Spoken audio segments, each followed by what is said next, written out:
Bom dia, vamos iniciar nossa aula de hoje da disciplina de Química Geral, certo? Na aula de hoje a gente vai ver os modelos atômicos e a distribuição eletrônica. Eu vou compartilhar aqui com vocês o slide para ficar mais fácil o entendimento.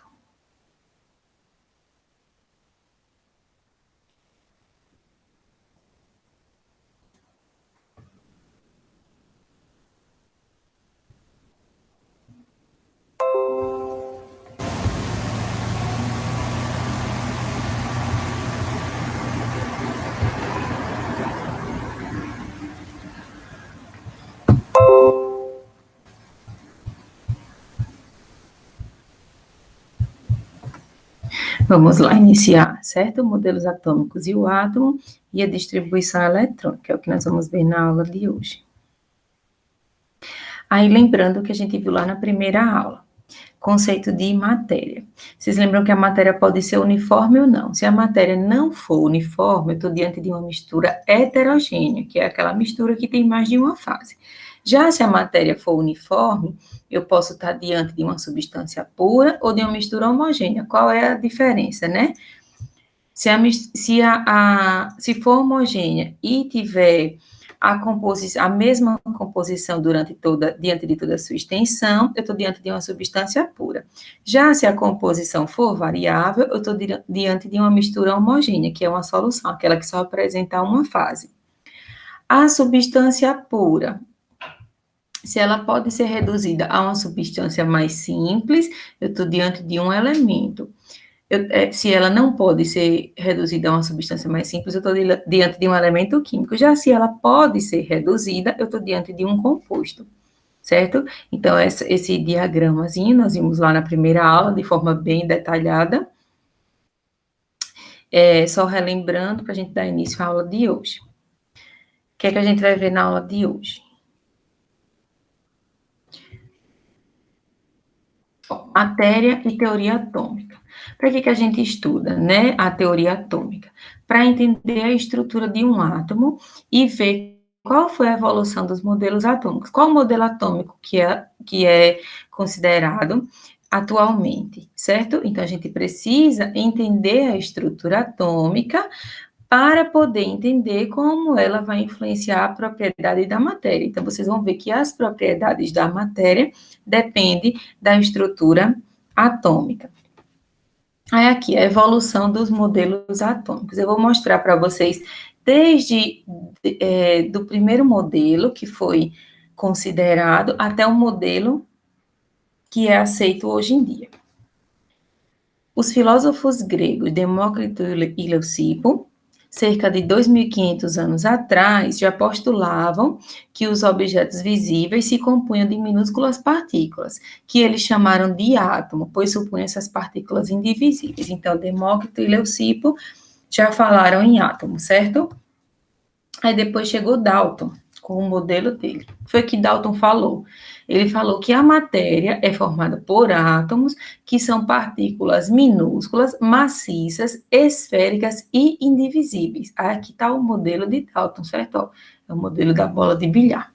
Esse modelo aqui é o modelo de Dalton, de 1803, que ele dizia que o átomo é indivisível.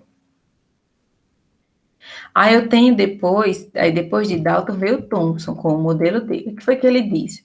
Ele disse que o átomo é constituído de uma partícula esférica de carga positiva. Percebam aqui o modelo de Thomson, de 1904. Ele disse que tem uma grande carga positiva, não maciça, incrustada de elétrons. Aí percebam aqui os elétrons incrustados no modelo dele. De modo que sua carga elétrica total é nula. Então, ele dizia que tinha uma partícula esférica de carga positiva e elétrons incrustados, que tem carga negativa e que a carga total seria nula. Esse foi o modelo de Thomson. Aí veio Rutherford. O que foi que Rutherford disse no modelo dele? O modelo dele foi de 1911. Ele disse que o átomo é descontínuo e que é formado por duas regiões. O núcleo, percebam aqui que no modelo dele tem um núcleo, que é denso e tem carga positiva, ou seja, é constituída de prótons. Então, ele falou que tem um núcleo denso com carga positiva constituído de prótons, e ele disse ainda que tem uma outra região, que é a eletrosfera, que é essa que está ao redor do núcleo. Ele disse que a eletrosfera é uma grande região vazia, onde os elétrons ficam girando ao redor do núcleo. Então, aqui, ó, aqui é a eletrosfera e aqui os elétrons, representados por Rutherford, certo? Ele foi quem deu esse conceito aqui de núcleo. Aí, depois, veio o Chadwick e descobriu a terceira partícula subatômica, que foi o nêutron. Rutherford falou de prótons e elétrons, e Chadwick falou do nêutron, né, que é a terceira partícula subatômica. Ó, só para vocês acompanharem melhor a aula de hoje, eu recomendo que vocês parem um pouquinho essa aula, peguem um caderno, certo? Para anotar as observações que acharem necessárias, e vocês vão ver que daqui a pouco nós vamos fazer algumas questões que vocês precisam responder aí. Então, peguem, é sempre importante que vocês, na aula, tenham uma tabela periódica em mãos, um caderno e um lápis, para anotarem o que achar necessário, certo? E fazer os exercícios. Aí agora a gente tem o modelo de Bohr, que aqui disse Bohr. Os elétrons movem-se em órbitas circulares, percebam aqui, ó, o conceito de núcleo continua, só que não é aquele modelo de eletrosfera proposto por Rutherford. Ele disse que são órbitas circulares e cada órbita apresenta uma energia bem definida e constante, que é o nível de energia para cada elétron de um átomo. Aí ele deu aqui, ó, as camadas K, camada L, camada M. Esse foi o modelo de Bohr em 1913. Percebam que no núcleo tem os prótons e os nêutrons, e aqui nas camadas os elétrons. Aí, depois, Heisenberg estabeleceu o princípio da incerteza. O que é que ele dizia com esse princípio dele? Ele dizia que é impossível saber ao mesmo tempo. Ele disse que era impossível saber ao mesmo tempo a certeza da posição e da velocidade de uma partícula. Quanto maior for a precisão com que se conhece uma delas, menor será a precisão com que se pode conhecer a outra. Então, conhecer posição e velocidade é muito difícil. Se a posição é bem definida, a velocidade vai ser pouco definida e vice-versa. Aí veio aqui, ó, Schrödinger, que foi que ele disse? Ele deduziu equações matemáticas que determinaram regiões no espaço onde teríamos grande probabilidade de encontrar determinado elétron. E a essa região deu-se o nome de orbital. Então, esse modelo eu aceito atualmente. Ó, esse modelo aqui que eu tenho um núcleo, e em volta eu tenho essa região aqui que eu tenho a probabilidade de encontrar elétrons, que é o orbital, é o modelo da nuvem eletrônica, certo? De 1926. Aí aqui, ó, o átomo quântico, é um conceito de 1926. O que é que diz o que é um átomo quântico? O núcleo é formado por prótons, que é a carga positiva, e nêutrons, que tem carga nula, certo? Nêutrons não têm carga, e os elétrons, carga negativa, ó, formam uma nuvem ao redor do núcleo. Percebam aqui o modelo que é aceito atualmente, o modelo de Schrödinger. Aí, já conhecendo os modelos e sabendo como foi dada essa evolução, certo? Desde a descoberta do átomo, descoberta que tem o núcleo de prótons, de elétrons, dos nêutrons. Vamos agora ver quais são as partículas fundamentais do átomo. No núcleo, certo? Que é a região central densa constituída por prótons e nêutrons. E eu tenho a eletrosfera, que é a região periférica, aquela que está ao redor do núcleo, com grande volume, constituída por elétrons. Então, o núcleo é denso, constituído por prótons e nêutrons, e a eletrosfera tem grande volume, constituída por elétrons. Aí eu vou comparar aqui para vocês essas três partículas, ó, os prótons, os nêutrons e os elétrons. O próton tem carga positiva, o elétron tem carga negativa e o nêutron não tem carga. Comparando massa, para vocês verem como o elétron é infinitamente menor que prótons e nêutrons, ó.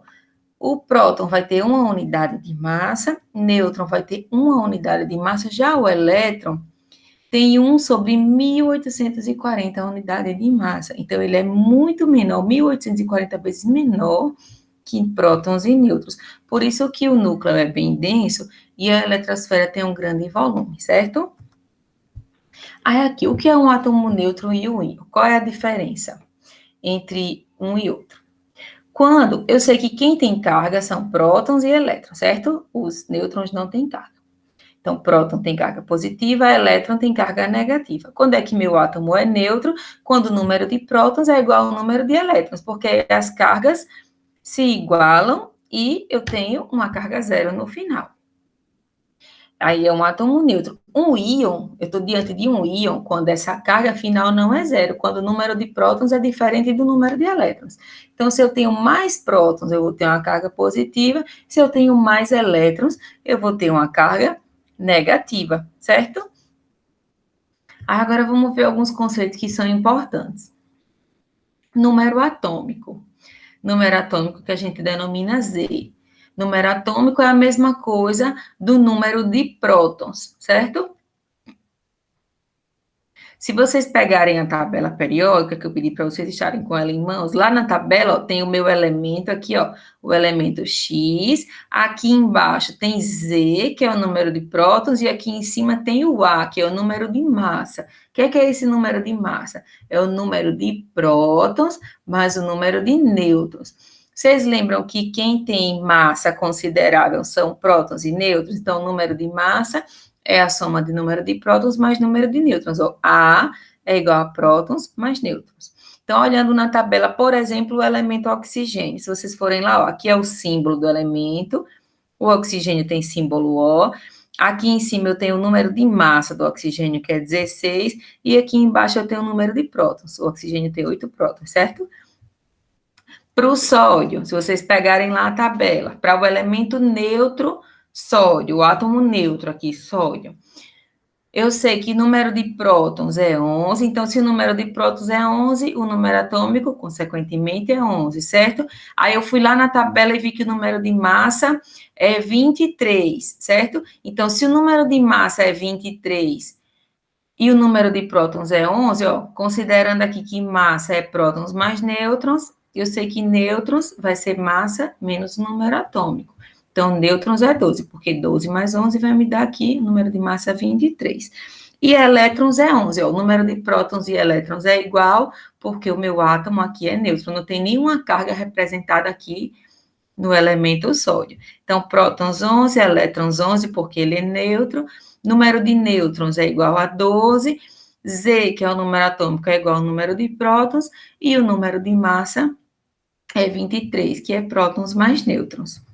Então, vamos fazer agora essa regrinha para os seguintes elementos. Ó, pegando lá na tabela, eu olho que o oxigênio tem número de prótons igual a 8.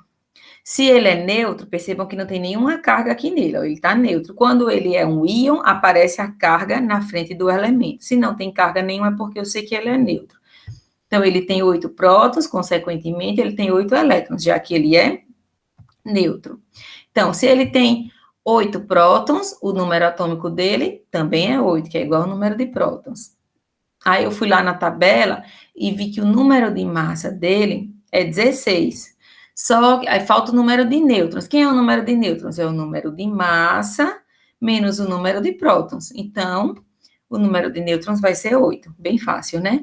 Agora vamos ver para o cálcio. Prótons é 20. Olhe lá na tabela. Os elétrons também vão ser 20. Número atômico, 20. Número de massa lá na tabela, 40.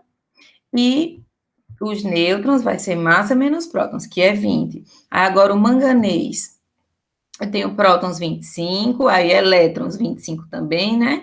E o número atômico 25. Aí eu fui lá na tabela e vi que o número de massa é 55. Então, quem vai ser nêutrons? Vai ser 55 menos 25, 30. Então, vocês já sabem agora identificar todas essas quantidades quando estiverem diante de um elemento. Aí aqui vamos ver agora o que são isótopos, o que são isóbaros e o que são isótonos, certo? O que são os isótopos? Ó, eu deixei aqui o P diferente para vocês entenderem que isótopos são os que têm o mesmo número de prótons ou o mesmo número atômico, certo? E tem número de massa diferente. Então, aqui, ó, os isótopos do hidrogênio. Eu tenho 3 isótopos do hidrogênio. Eu tenho o prótio, eu tenho o deutério e eu tenho o trítio. O prótio é o mais leve, que ele só tem um próton. O deutério tem um próton e um nêutron, e o trítio tem um próton e 2 nêutrons. Ele é o mais pesado, certo? Então, apenas para os átomos de hidrogênio existem os nomes particulares. Para os demais, eles são identificados pelo nome do elemento, seguido pelo respectivo número de massa. Então, quando eu estou diante de isótopos, eu vou saber de que elemento eu estou falando, com o nome do elemento, mais o número de massa. Então, percebam que eles têm o mesmo número de próton. Ó, aqui eu tenho um próton, aqui eu tenho 2 prótons, e aqui eu tenho um próton, aqui eu tenho um próton, e aqui eu tenho um próton. O que é que difere? O número de massa, né? Que aqui o número de massa é 1, aqui é 2 e aqui é 3. Então, o mesmo número de prótons e número de massa diferente. Aí, aqui, exemplos de isótopo para o átomo de carbono. Ó, percebam aqui, eu tenho 6 prótons, número de massa 12. Aqui eu tenho 6 prótons, número de massa 13. E aqui eu tenho 6 prótons, número de massa 14. Então, mesmo número de prótons, número de massa diferente. Aí, agora, para o átomo de oxigênio. Percebam, eu tenho aqui, ó, 8 prótons, número de massa 16, 8 prótons, número de massa 17, e 8 prótons, número de massa 18. Então, são isótopos, né? Mesmo número de prótons, número de massa diferente. Aqui, para o átomo do urânio. Ó, para o urânio, eu tenho o mesmo número de prótons, certo? E número de massas diferentes, 234, 235, 238. Então, são exemplos de isótopos, mesmo número de prótons e número de massa diferentes. Agora, o que são isóbaros? Ó, eu deixei o A marcado para vocês lembrarem. Isóbaros é quando o número de massa é igual e o número atômico é que é diferente, certo? Então, número de massa igual, número atômico diferente. Exemplo, aqui o potássio e o cálcio. Vejam, 40, número de massa, 40, número de massa. 19, número atômico, ou número de prótons, e 20. Então, eles são isóbaros, eles têm o mesmo número de massa e número de prótons diferentes. E o que é que são os isótonos? Então, são aqueles que apresentam número atômico diferente, número de massa diferente, mas o número de nêutrons é igual. Olhando aqui, ó, eu tenho 19 menos 9, 10 nêutrons, 20 menos 10, 10 nêutrons. Então, esses são isótonos, pois apresentam o mesmo número de nêutrons. Número de massa diferente e número de prótons diferentes. Então, vamos aqui uma questão tratando desses conceitos que a gente acabou de ver. Ó, eu sugiro que vocês tentem fazer antes de olhar a resposta. Em seguida, vocês conferem se está certo. Eu tenho aqui as partículas. Ó, eu tenho a partícula A, D, E, G e J. Eu tenho o número de prótons, número de elétrons, nêutrons e número de massa. Baseado nos dados acima, indique quais são, respectivamente, isótopos e quais são isóbaros. Isótopos, o que é que isótopo tem em comum? Eles têm em comum um número atômico ou de prótons, né? Olhando aqui essas duas colunas, quem é que tem o mesmo número de prótons? Percebam, ó, o elemento D tem 55 e o elemento J tem 55. Então, quem tem o mesmo número de prótons seria D e J. Então, já ficou fácil, né? A minha resposta, quem seria? Qual é o único que está certo aqui? Ó, aqui eu tenho 83, não tem nenhum em comum, 16, 56 não tem, então seria o único em comum. Aí eu quero saber quem é que é isóbaro agora. Qual é o número de massa do elemento A e qual é o número de massa do elemento J? Aí o que é que a gente pode fazer? Preencher a tabela. Vocês lembram que o número de massa é a soma do número de nêutrons com o número de prótons, ó. Então, o elemento A tem 209, o elemento D, só estou somando aqui nêutrons com o número de prótons, certo? tem 133, o elemento E tem 32, o G 137 e o J 137. Então, quem é que é isóbaro? O G e o J. Então, isótopo D e J, isóbaro G e J. Então, a resposta certa, letra A, certo? Vamos ver esse aqui agora. Determine o número atômico. Determine o número atômico e o número de massa dos átomos A e B, que são isóbaros. Ó, eu sei que eles são isóbaros e apresentam a seguinte representação. Eu quero encontrar o número atômico e o número de massa de cada um desses elementos. Se eles são isóbaros, o que é que eles têm em comum? O número de massa, né? Quem é o número de massa aqui, ó? 5x é o número de massa de A, 4x mais 8 é o número de massa de B. Então, eu sei que 5x vai ser igual a 4x mais 8. X é igual a 8. Agora, é só eu substituir aqui o valor de x para encontrar o número atômico e o de massa. 5 vezes 8, 40. Então, o número de massa de A é 40. 10 mais 8, 18. Então, o número atômico de A, 18. Só fazer essa substituição, certo? Então, o A vai ser número de massa 40 e número atômico 18. E o B vai ser número de massa 40, ó, 4 vezes 5. Não, 4 vezes 8. 32 com 8, 40. E 11 com 8, 19. Então, eu encontrei aqui número atômico e de massa dos átomos A e B. Então, vamos fazer mais um exercício. O átomo X é isótomo do átomo de manganês, com o número atômico. Ó, o número de massa pode vir tanto desse lado, quanto aqui onde ele veio, certo? Ele tem que estar em cima, independente do lado onde ele esteja. Então, o átomo X é isótono. Isótono quer dizer que ele tem o mesmo número de nêutrons desse átomo aqui de manganês. E isoeletrônico, ó, isoeletrônico é quando ele tem o mesmo número de elétrons, certo? Então, X é isótono desse átomo e isoeletrônico desse íon. Percebam que se ele é íon, ó, ele tem uma carga aqui 2+. Estão vendo? Que ele tem uma carga, por isso que eu sei que ele é íon. Quando ele não tem carga, ele é um átomo neutro. Quando ele tem carga, eu estou diante de um íon. Com base nisso, indique o número de massa do átomo X. Vamos fazer, ó. Se o X é isótono desse aqui, isótono, ele tem o mesmo número de nêutrons. Quantos nêutrons tem aqui, ó? 55 menos 25, eu sei que ele tem 30 nêutrons, certo? Então, eu já sei que meu átomo X tem 30 nêutrons. E ele é isoeletrônico desse íon. Então, quantos elétrons tem aqui? Percebam que o número de prótons é 28. Ó, uma coisa que eu quero explicar para vocês. Só quem se move são elétrons. Então, o átomo ou perde elétron ou ganha elétron. A quantidade de prótons não vai se alterar, certo? Perde elétrons, ganha elétrons.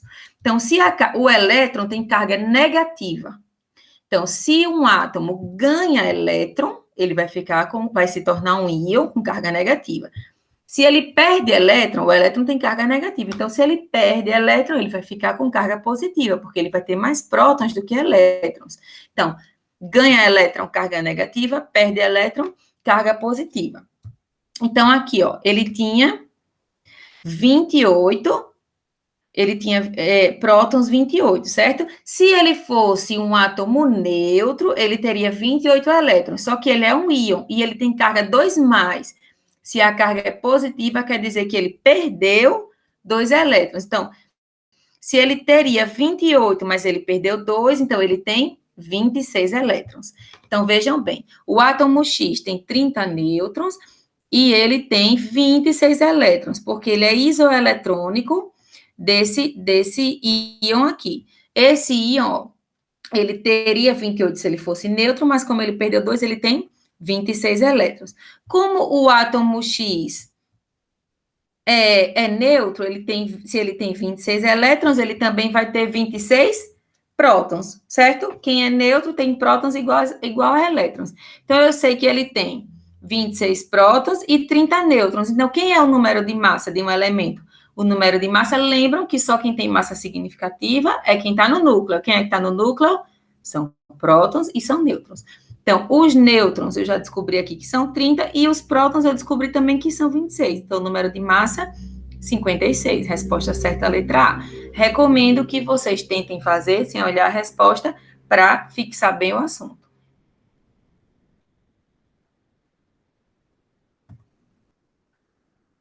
Ó, ao analisarmos os ânions monovalentes, um ânion monovalente, o que é um ânion monovalente? Ó, eu tenho aqui, eu tenho esse elemento e tenho um cátion monovalente. Vejam bem, ânion é quem ganhou elétrons e ficou com carga negativa. Deixa eu mostrar aqui para vocês, ó. Ânion ganhou elétron e ficou com carga negativa. Então, esse elemento aqui, ó, esse íon aqui, certo? Ele tinha 17 prótons. Então, se ele fosse neutro, ele teria 17 elétrons, certo? Ele teria 17 elétrons, só que ele é um ânion monovalente. Ânion ganhou elétron, cátion perdeu elétron. Então, se o ânion ganhou elétron e ele é monovalente, monovalente quer dizer que foi um, divalente quer dizer que foi dois, trivalente quer dizer que foram três. Então, monovalente quer dizer que ele ganhou um elétron. Então, se ele teria 17, mas ele ganhou 1, então agora ele tem 18 elétrons, certo? Aí já esse outro aqui, ó, o elemento B, ele tinha número de massa 39 e número de prótons 19, número atômico 19. Aí ele é um cátion monovalente, certo? Ele é um cátion monovalente. Aí o que é que aconteceu com ele? Se ele é cátion, cátion é quem perdeu elétrons. Então, se ele tinha 19 e perdeu 1, quantos elétrons ele tem agora? Ele tem 18 elétrons, ó. Vejam bem, então eu tenho 18 elétrons nesse íon e 18 elétrons nesse íon. Quem tem o mesmo número de elétrons é o quê? Eles são isoeletrônicos. Mesmo número de prótons, isótopos, mesmo número de massa, isóbaros, mesmo número de nêutrons, isótonos, e mesmo número de elétrons são isoeletrônicos. Então, a resposta certa, letra D, certo? Vamos ver agora, olhando a descrição. Eu tenho aqui um elemento, certo? Esse aqui é o símbolo do meu elemento. Aqui embaixo eu tenho o número atômico, que é o Z. A gente já viu que Z, número atômico, é igual ao número de prótons. Eu tenho aqui o número de massa. Número de massa é quem? Prótons mais nêutrons, certo? Que é aqueles que estão no núcleo, que tem a massa significativa. Se eu tiver diante de um íon, certo? Ó, eu tenho aqui em cima a carga. Se o meu átomo é neutro, eu tenho o número de prótons igual a elétrons e a carga é zero. Então, eu não preciso colocar carga nenhuma. Já se eu estou diante de um íon, se ele perde elétrons, eu estou diante de um cátion. Lembre que o elétron tem carga negativa, então quem perde elétron fica positivo. Já se eu estou diante de um ânion, certo? É porque ele ganhou elétron. O elétron tem carga negativa, então quem ganha elétron fica negativo. Então, se ele for neutro, prótons iguais a elétrons. Se for um íon, perdeu elétrons, é cátion, carga positiva. Ganhou elétrons, ânion, carga negativa, certo? E aqui a atomicidade, é o número de átomos desse meu elemento que eu estou representando. Ó, um átomo neutro, carga zero, como eu já tinha falado para vocês. Um íon, por exemplo, carga 2+. Esse íon é o quê? Se é 2+, quer dizer que ele perdeu 2 elétrons. Então, eu estou diante de um cátion divalente, certo? Aí, aqui, qual é o número atômico desse elemento? Número atômico é igual ao número de prótons. Então, 20, certo? Ó, esse aqui, 20. E esse aqui, qual é o número atômico? 20 também, né? Número de prótons a gente não mexe. 20 número de prótons, 20 número atômico. Nesse aqui, ó, se o meu átomo é neutro, eu sei que número de prótons é igual ao número de elétrons para um átomo neutro. Então, se eu tenho 20 prótons, eu tenho 20 elétrons, certo? Quem vai ser o número de nêutrons? Ó, número de nêutrons vai ser 20. Quem é o número de nêutrons? É o número de massa, que é 40, menos o número de prótons. Então, 40 menos 20, eu vou ter nêutrons 20, número de massa, 40. Para esse íon aqui, quem é o número de prótons? 20, não é isso? Ó, Z, o número atômico é igual ao número de prótons, que é 20. Já o número de elétrons, quanto é que vai ser? Percebam, se ele fosse um átomo neutro, eu teria 20 elétrons. Só que ele tem carga 2 mais. Quem tem carga 2 mais, aconteceu o quê? Ele perdeu 2 elétrons. Então, se ele teria 20, mas ele perdeu 2, agora ele vai ter 18 elétrons. O número de nêutrons, quem vai ser? 40 menos 20, que é 20, e o número de massa vai ser 40, certo? Só quem vai modificar vai ser aqui o número de elétrons, que o átomo ou ganha elétron ou perde elétron.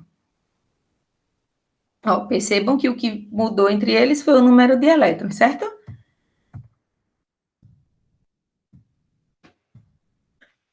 Vamos comparar esses dois aqui agora. Ó, vejam bem, eu tenho alumínio aqui com carga 3 mais, o alumínio é um cátion, que ele perdeu o elétron trivalente, e aqui eu tenho o oxigênio 2 menos, então ele é um ânion divalente, ele ganhou 2 elétrons. Por que é importante eu saber quem perde elétron, quem ganha elétron, quem é íon, quem não é íon? Vocês vão ver que esses conceitos são importantes quando a gente for ver ligações químicas, que é o nosso próximo assunto. O alumínio se liga ao oxigênio? Será que o oxigênio se liga ao flúor? Quem se liga a quem? Como é que eu vou saber, né? Quais elementos fazem ligações químicas? Justamente por essa capacidade de perder ou de ganhar elétrons. Então, vamos lá. Olhando aqui, quem é o número de prótons desse elemento? Ó, prótons 13, certo? Número atômico 13. Então, aqui eu já sei esses dois. Quem vai ser o número de elétrons? Se fosse neutro, eu teria 13 elétrons. Só que a minha carga é 3 mais, então quer dizer que ele perdeu 3 elétrons. Então, quantos elétrons eu tenho? 10. O número de massa está aqui, que é 27, e o número de nêutrons, 27 menos 13. 14, certo? Vamos olhar esse outro íon aqui. Número de prótons é igual ao número atômico, que é 8. Aí, o número de elétrons, ó, ele teria 8 se fosse neutro, só que ele tem carga 2 menos, quer dizer que ele ganhou 2. Então, 8 com 2 que ele ganhou, ele agora tem 10 elétrons. Número de nêutrons, 16 menos 8. E o número de massa, olhando aqui, 16, certo? Então, percebam que eles têm o mesmo número de elétrons, esses dois íons. Vamos ver agora a eletrosfera e seus níveis de energia. Baseado no modelo de Rutherford, certo? O Rutherford foi aquele que fez o modelo dos elétrons girando em órbitas. Aí veio o Bohr e dividiu a eletrosfera em 7 camadas eletrônicas ou níveis de energia. Ó, aqui eu tenho o núcleo, que é onde estão meus prótons e meus nêutrons, e ele fez essa divisão em 7 camadas. Aí, quais são as camadas? Ó, K, L, M, N, O, P, Q. Em cada camada, eu tenho um número máximo de elétrons. Isso aqui vocês têm que conhecer, certo? Esse número máximo de elétrons por camada. A camada K, que é o primeiro nível de energia, é aquela que está mais perto do núcleo. A camada K tem no máximo 2 elétrons. Camada L, 8, M, 18, N, 32, O, 32, P, 18, e a Q tem autores que dizem que são 2 e tem autores que dizem que são 8. Então, vocês têm que conhecer esses números máximos de elétrons por camada. São 7 camadas e o número máximo de elétrons, 2, 8, 18, 32, 32, 18, 2 ou 8. Então, conheçam, saibam que são 7 camadas, certo? E que o número máximo de elétrons de cada um vocês precisam conhecer. Vamos fazer a distribuição agora, ó. Eu peguei lá na tabela e eu sei que o elemento sódio tem 11 elétrons, certo? Aí eu quero distribuir esses meus elétrons ao longo das camadas. Camada K, eu sei que tem no máximo 2 elétrons, então ó, o sódio na camada K tem 2. Na camada L tem no máximo 8, então na camada L ele vai ter 8, aqui eu já tenho 10. Falta quantos elétrons para o sódio? 1. Então a camada M vai ter 1, certo? Então ele tem K2, L8 e M1.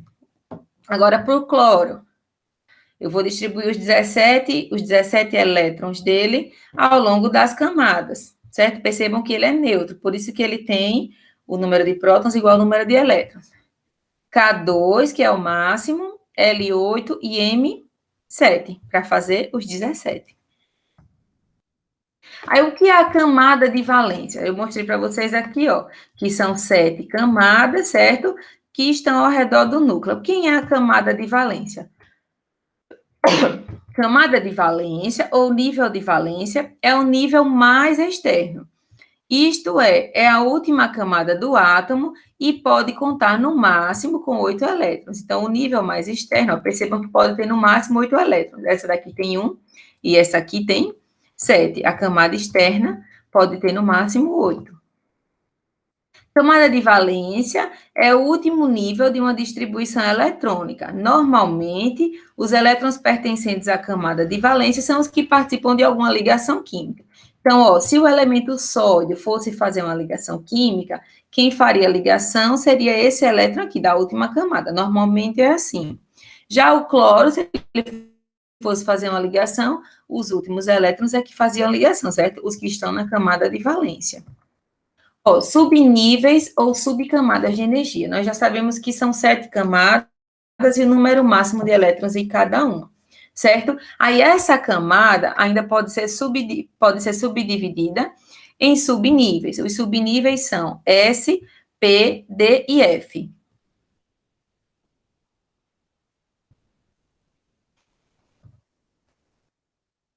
Os subníveis são S, P, D e F. E cada subnível, assim como as camadas, tem um número máximo de elétrons. Ó, o subnível S tem no máximo 2 elétrons, o P tem no máximo 6, o D tem no máximo 10 e o F tem no máximo 14, certo?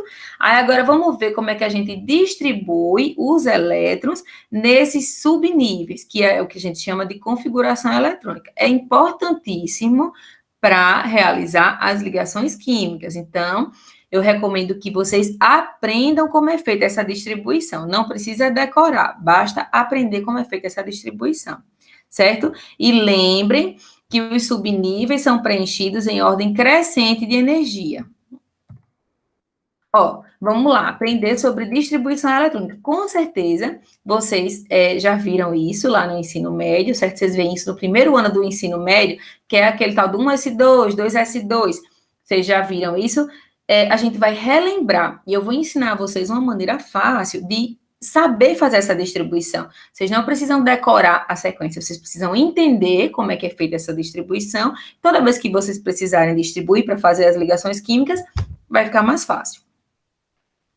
Ó, então, distribuição eletrônica. Um problema para os químicos era construir uma teoria consistente que explicasse como os elétrons se distribuíam ao redor dos átomos, dando-lhes as características de reação observadas em nível macroscópico. Então, veio um cientista americano, que foi o Linus Pauling, que apresentou a teoria que é utilizada de distribuição eletrônica, certo? Como é essa teoria? Ó, Linus Pauling, apresentou esta distribuição dividida em níveis e subníveis. Então, vocês vão ver que cada camada é dividida em subníveis. E os subníveis são S, P, D e F, certo? E cada um desses subníveis possui um número máximo de elétrons, certo? S2, P6, 10 e 14. Então, cada um tem um número máximo de elétrons. Ó, o S tem no máximo 2 elétrons, então S2. O P tem 6, P6, D, 10, F, 14, certo? Quando combinamos níveis e subníveis, a tabela de distribuição assume a seguinte configuração. Vejam bem, ó, lembram que eu mostrei, deixa eu voltar para vocês entenderem de onde que vem esse número, certo? Ó, cada camada tem um número. A camada K eu vou chamar de 1, L2, M3, N4, O5, P6, Q7. É só ir na ordem do alfabeto. E esse número máximo de elétrons que eu falei que é importante que vocês memorizem. A única coisa que vocês têm que memorizar é isso aqui. O resto é só saber fazer. Tá? A gente já sabe esse conceito de camada, certo? Então, eu vou mostrar para vocês aqui novamente. Ó, a camada K é o nível 1, L2, M3, N4, O5, P6, Q7.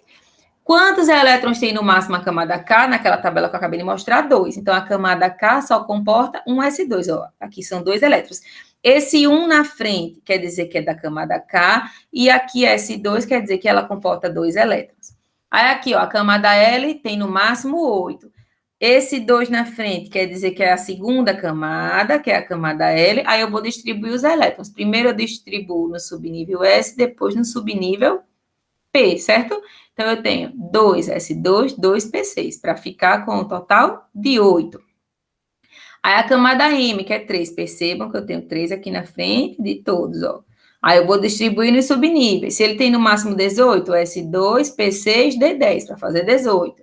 Camada N, no máximo 32. O 4 na frente quer dizer que é o quarto nível, a camada N. Vou distribuir nos subníveis. 4S2, 4P6, 4D10, 4F14. E assim sucessivamente. A camada O é a 5, eu distribuí os 32 elétrons. A camada P tem no máximo 18, eu distribuí, e a camada Q, no máximo 8, eu fiz a distribuição também. Então, eu vou fazer a distribuição nos subníveis, certo? Dependendo do total de elétrons de cada camada. Aí, como foi que Linus Pauling descobriu a ordem crescente de energia? Percebam, ó, eu só fiz pegar esse diagramazinho aqui, que a gente acabou de construir, certo? Com esses valores, que vocês já aprenderam como foi que eu montei, e transferi ele para cá. Aí, ó, Linus Pauling observou que a ordem crescente de energia era essa, na diagonal descendo. Então, 1S2, 2S2, 2P6, ó, 2P6, 3S2, 3P6, só descer na diagonal. Vocês podem fazer aqui no próprio quadro, que fica mais fácil. 1S2, 2S2, 2P6, 3S2, 3P6, 4S2, 3D10, 4P6, 5S2, e assim vai. A distribuição na ordem de energia. Ó, percebam que é só descer retas diagonais até completar a distribuição. Então, essa é a ordem de energia dos meus subníveis, certo? É a distribuição que Linus Pauling propôs. Ó, a configuração eletrônica de um átomo neutro. Se o átomo é neutro, o número de prótons é igual ao número de elétrons. Vocês têm que aprender a fazer a distribuição dos elétrons tanto no átomo neutro quanto no íon, certo? Vamos aprender primeiro como é no átomo neutro. No átomo neutro, eu sei que o número de prótons é igual ao número de elétrons. É feita a distribuição pelo diagrama de Linus Pauling até atingir a quantidade do número atômico do átomo. Ó, vamos ver para esse elemento aqui. Eu tenho um elemento neutro e eu tenho 20 prótons, certo? Como ele é neutro, o número de prótons é igual ao número de elétrons. Vou fazer a distribuição. 1S2, 2S2, 2P6, 3S2, 3P6, 4S2. Cheguei nos 20, ó. 2 elétrons, 4, 10, 20 elétrons. Então, essa é a distribuição. 1S2, 2S2, 2P6, 3S2, 3P6, 4S2. Fiz a minha distribuição, certo? Agora eu vou fazer a distribuição. Aí, quantos elétrons eu tenho na última camada? Percebam que aqui eu tenho a camada 1 com 2 elétrons, a camada 2, ó, ela tem 6 mais 2, 8 elétrons, a camada 3 tem 6 elétrons aqui, com 2 aqui, 8 elétrons, e a camada 4 tem 2 elétrons. Então, na camada de valência, que é essa última camada aqui, ó, eu tenho 2 elétrons, certo? Agora, vamos fazer a distribuição para esse outro elemento, que tem 92 prótons, e como ele é neutro, ele também tem 92 elétrons, ó. Vou distribuindo aqui, até somar 92 elétrons. 1S2, 2S2, 2P6, 3S2, 3P6, 4S2, 3D10, 4P6, 5S2, 4D10, 5P6, 6S2. 4F14, 5D10, 6P6, 7S2, 5F4. Distribuir aqui, ó, meus 92 elétrons nos subníveis de energia, certo?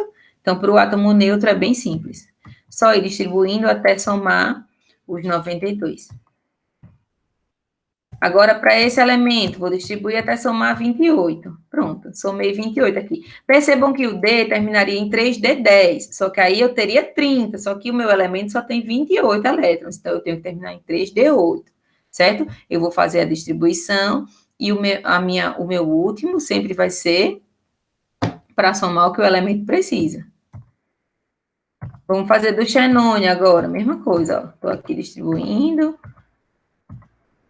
Percebam que o xenônio, na última camada, ou na camada 1, ele tem 2 elétrons, aqui é camada 2, camada 3, camada 4, camada 5, que é a última camada dele. Quantos elétrons ele tem na camada 5? Ele tem 2 elétrons aqui, com 6 elétrons aqui, ele tem 8 elétrons. Xenônio é um gás nobre. Gases nobres têm 8 elétrons na camada de valência, certo? Eles não fazem ligações químicas, porque ele já tem 8 elétrons. Mas isso aí a gente vai ver na aula de ligações. Aí aqui, se eu tenho cátions, lembrem que cátion é quem perde elétron vira cátion, que é um íon positivo. Ó. Íon positivo é quando prótons é maior que elétrons, quer dizer que o meu elemento, ele perdeu elétrons, certo? Como é que eu faço a distribuição? Eu sei que no átomo neutro ali é bem fácil. Eu pego o número de prótons, que é igual ao número de elétrons, e distribuo naquele diagrama lá do Linus Pauling, nos subníveis. E como é que eu faço uma distribuição nos cátions? Eu vou retirar os elétrons, cátion é porque ele é positivo, ele perdeu o elétron. Então, eu vou retirar os elétrons mais externos do átomo correspondente. Eu vou tirar os mais externos, prestem atenção. Aqui, ó, o ferro, eu tenho o número de prótons dele, 26, certo? Aqui ele está neutro, ó, ele não tem carga. Eu fiz a distribuição, 1s2, 2s2, 2p6, 3s2, 3p6, 4s2, 3d10. Se eu pegar o ferro 2+, certo? Eu peguei o ferro 2+.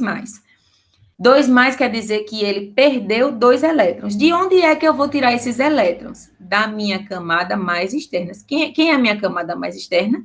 É a minha camada 4. Então, eu não vou tirar do 3d6, eu vou tirar do 4s2, que é a minha camada mais externa, certo? Então, como é que fica a distribuição? 1s2, 2s2, 2p6, 3s2, 3p6, o 4s2 eu tirei, porque eu quero perder, ele perdeu 2 elétrons, 3d6. Então, esse aqui é a distribuição desse cátion.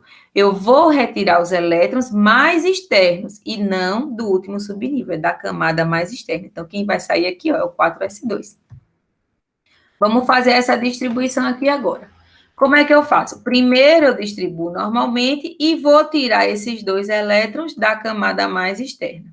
Ó, 1s2, 2s2, 2p6, 3s2, 3p6, 4s2, 3d5. De onde é que eu vou tirar 2 elétrons? Do 4s2, não é isso? Eu vou tirar daqui, que é a minha camada mais externa, camada 4. Vamos fazer essa distribuição. Distribuir tudo aqui. Eu quero tirar 2 elétrons, ó. Eu distribuí 1s2, 2s2, 2p6, fiz a distribuição normal do Linus Pauling, só que agora eu quero tirar 2 elétrons. De onde é que eu tiro meus 2 elétrons? Da camada 5, que é a camada mais externa. 5s2 vai perder 2 elétrons, certo? Agora eu quero fazer a distribuição de um ânion. Eu já sei fazer do átomo neutro, eu já sei fazer de um cátion. Do cátion, eu sei que eu vou tirar sempre os elétrons da camada mais externa. Já para o ânion, como é que eu faço? Ó, o ânion, eu sei que ele ganhou elétrons, certo? O ânion ganhou elétrons. Então, eu vou colocar os elétrons no subnível incompleto. Por exemplo, aqui, ó, o oxigênio, ele está aqui com 8 prótons, certo? No estado neutro dele, ele tem prótons igual a elétrons. Aí eu fiz a distribuição. Quando ele ganha 2 elétrons, eu vou fazer a minha nova distribuição contando com esses 2 elétrons que ele ganhou. Então, se era 2p4, ficou 2p6. É só eu somar esses 2 elétrons e fazer a distribuição normal. Então, percebam aqui a distribuição. Ele ganhou, ele teria 35, só que ele tem uma carga negativa, quer dizer que ele ganhou um elétron, esse elemento. Então, ó, eu fiz a minha distribuição. Em vez de ser P5, ele ganhou um elétron e vai ficar P6, certo? Então, do cátion, eu tiro o elétron ou os elétrons da última camada, e dos ânions, eu somo essa quantidade de elétrons aqui, eu teria 35, só que ele ganhou 1. Aí eu somo 36 e faço a distribuição normal. Aqui, eu vou pegar esses 16, somar com 2, 18 e fazer a minha distribuição normal. Ó, percebam, seria 3p4, só que eu não tenho que somar os dois, então 3p6. É bem simples. Agora, um exercício.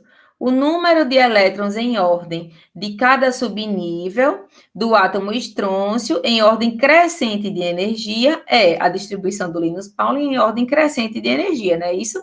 Então, eu quero saber como é que fica a distribuição. Sugiro que vocês façam aí, construam o diagrama. Lembrem que a camada K é a camada 1, camada L, camada 2, assim sucessivamente, e lembrar o número máximo de elétrons em cada camada. Camada K tem 2, L 8, 2, 8, 18, 32, 32, 18 e 8. Então, memorizem apenas esse número máximo de elétrons por camada e façam aquela distribuição que eu ensinei. Fazendo essa distribuição, eu encontro que essa aqui é a minha distribuição correta para o estrôncio. 1s2, 2s2, 2p6, 3s2, 3p6, 4s2, 3d10, 4p6, 5s2, certo? Vamos ver essa aqui agora. Sendo o subnível 4s1 com um elétron, ó, 4s1, ele tem um elétron aqui, o mais energético de um átomo, podemos afirmar que o número total de elétrons desse átomo é igual a 19. Esse apresenta 4 camadas eletrônicas, a sua configuração eletrônica é. Como é a configuração eletrônica? Só é a gente fazer a distribuição e parar em 4s1. Vai ser 1s2, 2s2, 2p6, 3s2, 3p6. Aí, essa distribuição aqui, vocês já vão ver que não está correta. Ó, 1s2, 2s2, 2p6, 3s2, 3p6, 4s1. Esse 3d10 aqui não existe. Ó, vamos pegar lá o diagrama do Linus Pauling. 1s2, 2s2, 2p6, 3s2, 3p6, 4s1. Então, eu pararia aqui, ó, no 4s1. Não chegaria no 3d10.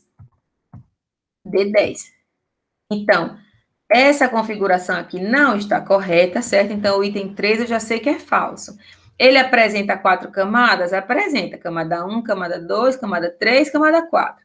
O número total de elétrons ó, seria 10, 18 com 1, 19. Então, as afirmações 1 e 2 são corretas. Apenas a 3 que está errada, que esse 3D10 aqui não faz parte da configuração eletrônica. Aí aqui vamos ver a organização dos elementos na tabela periódica, certo? Ó, em 1871, chegaram aqui esses dois cientistas, que foi Meyer e Mendeleev, e disseram que a organização da tabela periódica era em ordem crescente de número de massa. Aí eles diziam, ó, aí isso aqui eles disseram em 1871, só que hoje em dia se sabe que a distribuição na tabela é em ordem crescente de número atômico, na horizontal. Atualmente tem 116 elementos na tabela periódica.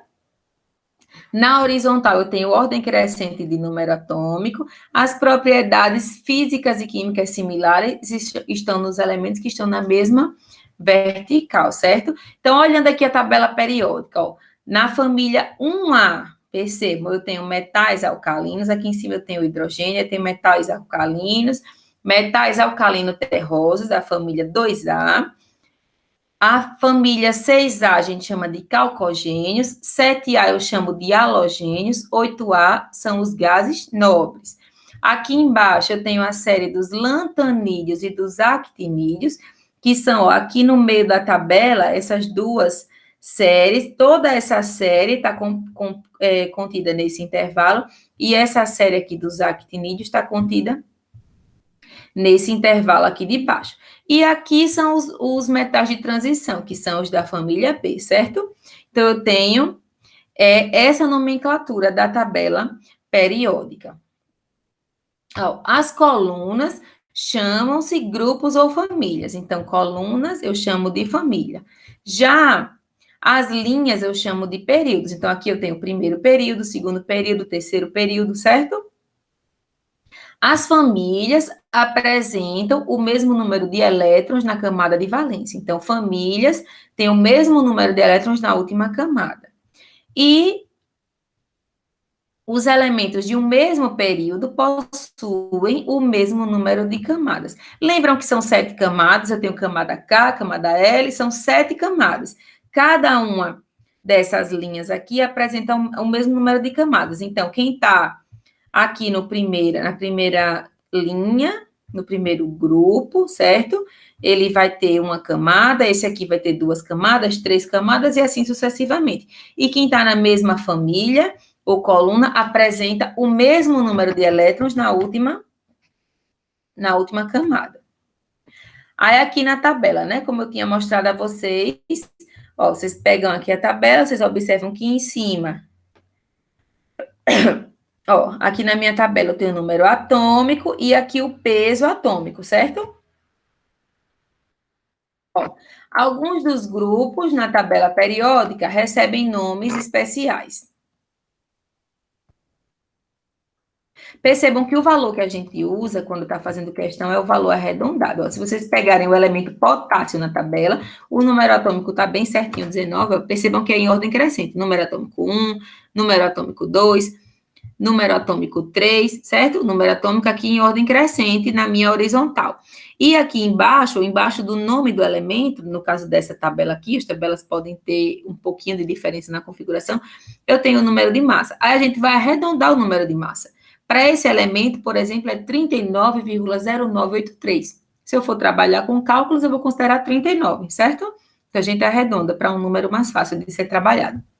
Aí, alguns grupos da tabela que têm nomes especiais. Eu tenho quem com nome especial? A família 1A, ou grupo 1A, é de metais alcalinos. Família 2A, metais alcalinos terrosos.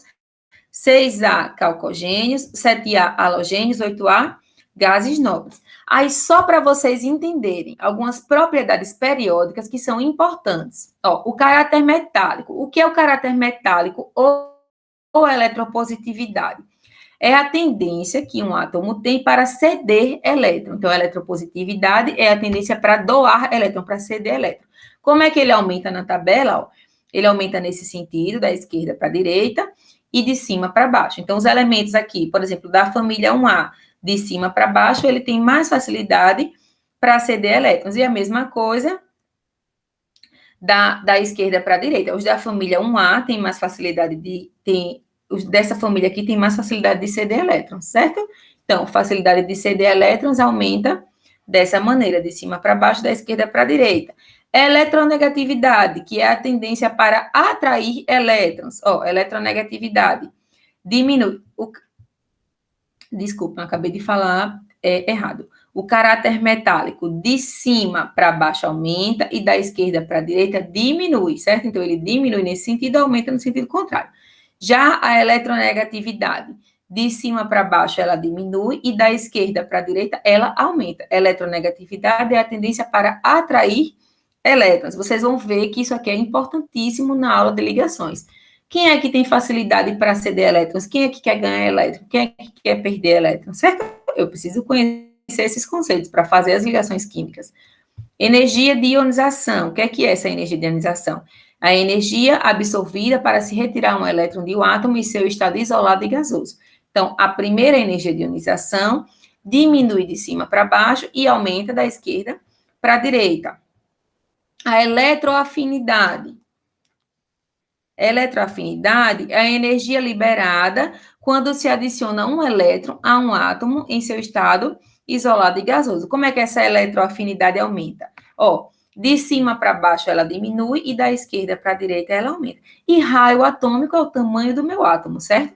Que aumenta de cima para baixo e da esquerda para a direita diminui. Então, essas são as propriedades periódicas mais importantes, principalmente eletropositividade e eletronegatividade, que são as que vocês vão precisar bastante na aula de ligações químicas. É só vocês lembrarem como é que funciona, mas na própria distribuição eletrônica vocês já conseguem entender. Por exemplo, quem tem os átomos fazem ligações para ficar com 8 elétrons na camada de valência. Eles querem ficar estáveis com 8. Os gases nobres já têm 8. Os demais querem ficar com 8. Se eu tenho um elétron na minha camada de valência, o que é mais fácil? É mais fácil eu perder um elétron ou eu ganhar 7? Então, isso vocês vão ver que depende do caráter metálico e da eletronegatividade. Mas observando, a gente entende o quê? Que é mais fácil perder um. Já quem tem 7, o que é mais fácil? Perder 7 ou ganhar um. Quem tem 7 é mais fácil ganhar um. Então, essas propriedades são importantes para fazer as ligações químicas. Vocês vão ver, revisem essa aula, revisem as aulas anteriores, peguem os livros que estão disponíveis lá no plano do curso para estudar. Eu vou botar um exercício, certo? Para que vocês façam sobre esses primeiros assuntos. Aí, esse exercício, vocês já vão entregar que vai valer uma parte da primeira nota. Então, para a aula de hoje era isso, certo? Vocês conhecerem esses conceitos que são fundamentais. Então, o que é que eu quero que vocês saibam? O que é um átomo, quais são os elementos constituintes do átomo, o que é que tem no nêutron, quem é que tem massa, quem é que não tem massa, quem é que tem carga, quem é que não tem, o que é um íon, o que é um cátion, o que é um ânion, como é que eu faço a distribuição em um átomo neutro, como é que eu faço a distribuição eletrônica em um íon, certo? Então, esses conceitos vocês anotam, fixam, que a gente vai precisar de todos eles quando a gente for ver a aula de ligações químicas, que é a nossa próxima aula. Qualquer dúvida, vocês entram em contato.